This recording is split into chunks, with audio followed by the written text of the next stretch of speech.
He almost walked past. But something was waiting in the rain. Most people didn't hear it that night. The rain had been falling for hours. The street was empty. And under a cold park bench, something very small was making a sound so quiet. Most people walked straight past. Most people. So, get comfortable. Pull your blanket close. Because I want to tell you about the one who didn't. It was a Tuesday evening in late autumn. The cobblestones were dark and wet, the amber of a single street lamp turning every puddle into a small warm mirror. Most people that night had their collars up and their eyes down, moving faster than usual. The kind of rain that makes everyone suddenly remember they have somewhere to be. Can you picture that street for a moment? The quiet of it. The way rain sounds on cobblestones, not harsh, just present. Steady. Like it's been there forever and isn't going anywhere. He was somewhere in the middle of that street. Walking home. We won't give him a name yet. He was just a man. The kind of person people don't always notice, not because there was anything wrong with him, just because he moved quietly through the world and asked very little of it. His footsteps were steady on the wet stone. His mind was somewhere forgettable from the day. A detail already fading. Already almost gone. And the night kept holding everything gently. And then he heard it. Not a bark. Nothing urgent. Nothing that demanded anything. Just the tiniest sound, somewhere between a whimper and a question. So quiet the rain nearly swallowed it whole. You can almost hear it, can't you? That small sound. Barely there. Just asking. He stopped. His feet just stopped. Without deciding to. He stood there. Rain coming down. Listening. The sound came again. From under the bench across the low railing in the pool of amber light. And here is the part that matters. He almost kept walking, but something in him just stopped. Not a decision, exactly. More like a turning. The way a plant turns toward light without choosing to. He leaned over the railing and looked under the bench. And there she was, tiny, soaking wet. For that color between brown and gold, dark from the rain, pressed flat against her little body. One ear up. One folded over. As if she hadn't quite decided yet what kind of dog she intended to be. And she was shivering. Not politely. Not a little. The deep whole body trembling of something that has been cold for a very long time and has run out of ways to ask for warmth. Maybe you felt something like that once. Not the cold, exactly. Just waiting for something warm. not knowing if it was coming. She looked up at him. Dark eyes. Young eyes. Trying to decide danger or hope. He crouched down slowly. Reached out his hand, back of it forward. Patient. She leaned back at first. Then her nose came forward, just slightly, and touched his fingers. He said, very quietly, to no one in particular, "All right then."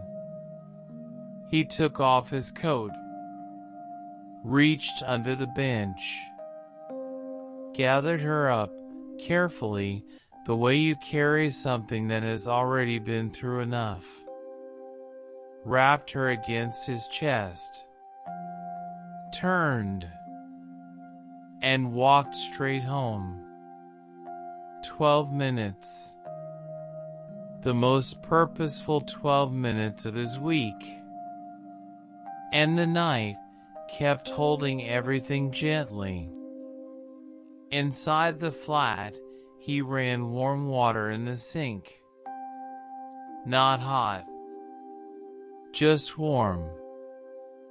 The exact temperature you'd want if you were small and cold and not sure yet whether the world was safe.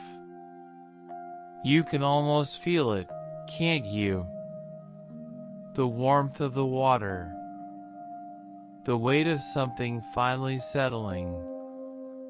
He held her gently while the warmth soaked through. And the shivering began to slow. Slowly, less. Less. He talked to her while he dried her. Not about anything important. Just, softly. About the towel, old, and very soft from many washings. About the blanket in the corner by the radiator that clicked and murmured when it was warm. Just the sound of a voice saying, "You're all right now. You're all right." He found what he had in the kitchen. Pulled it into small pieces. Set it in front of her. She ate with the focus of something that hasn't eaten in a long time and isn't sure when it will again. And then, she sat. Looked at him. Walked the 4 steps across the kitchen floor. Turned around. Once. Twice. Very seriously, as if getting this exactly right mattered enormously. And lay down against his leg. The shivering stopped. Completely. Just stopped. He put his hand on her side. Felt her breathing. Small, steady, slower now. The breathing of something that has decided, just now, just here, that the world is safe enough for sleep. Do you know that feeling? When something you were carrying, finally, lets go. He sat on that kitchen floor for a long time. Didn't move. Didn't need to. The radiator ticked. The rain fell on the window. And the night kept holding everything gently. In the morning, he woke to find her approximately 3 centimeters from his face. Watching him. Patiently. With the air of someone who had been awake for a while and had decided it was time for him to catch up. He laughed. First thing in the morning. No reason. Just laughed. When did you last do that? Wake up and just laugh. Before anything else. He named her Wren. It came to him while he was making her breakfast. Small, persistent, unexpectedly here.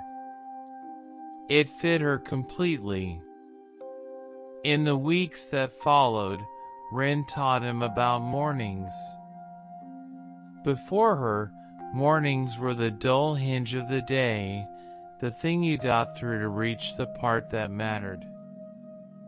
But Wren had opinions about mornings. She believed they were an event. That the world outside the window had been waiting all night and deserved to be visited. Properly. Thoroughly. So they walked. Not purposeful walks. Wren walks. Which meant stopping for any smell worth investigating.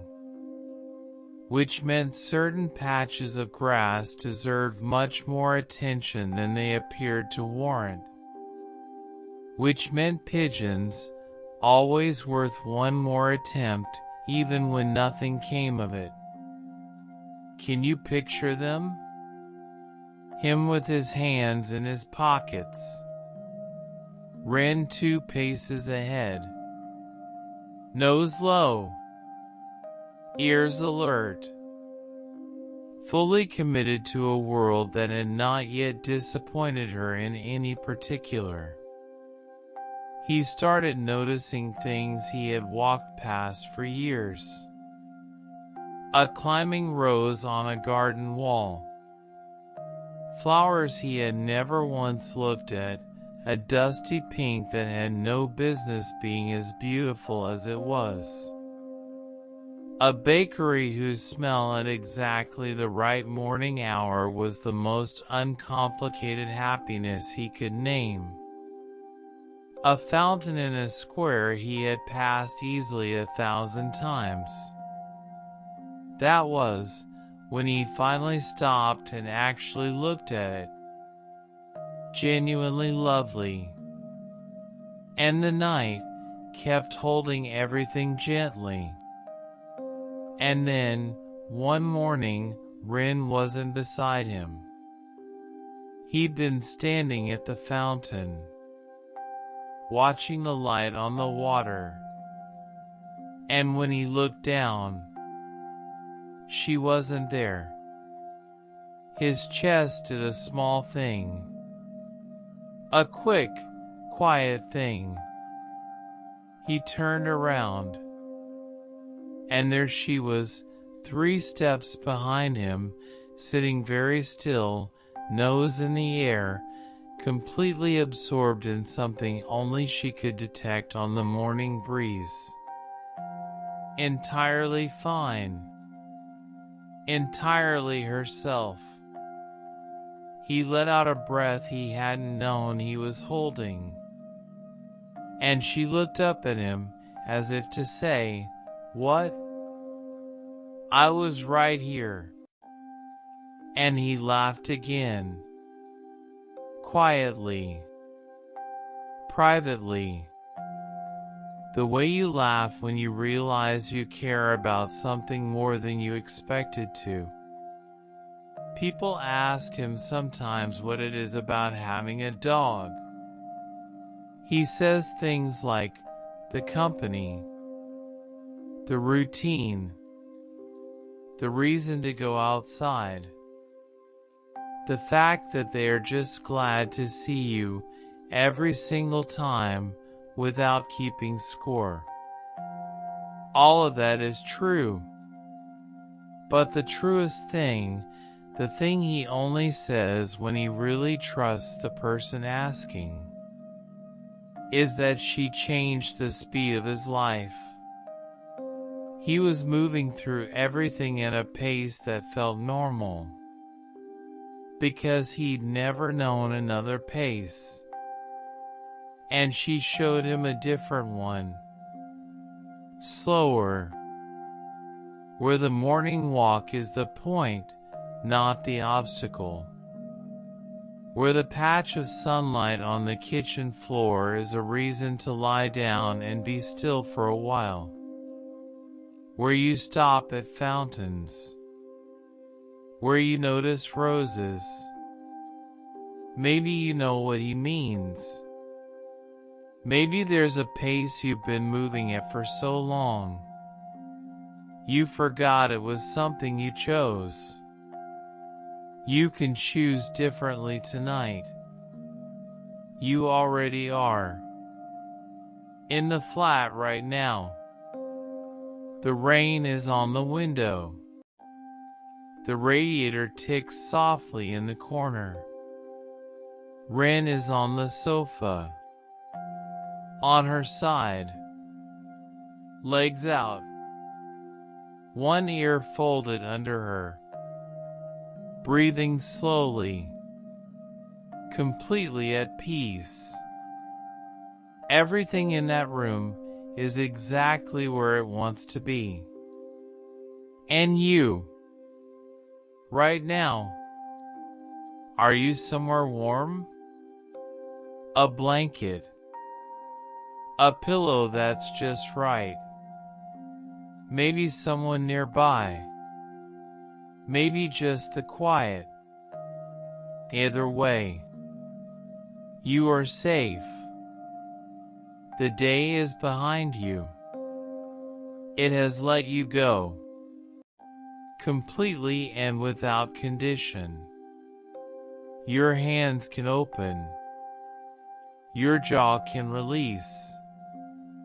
Your breathing can find the pace it already knows, the slow one, the real one, the one that doesn't need you to manage it. Let it go. Let the thoughts that are still moving slow their gears, one by one. And the night kept holding everything gently. Holding you. Right now. Gently. And somewhere. On a quiet street. A sound is waiting. Soft enough. That only someone who slows down will hear it. Sleep well.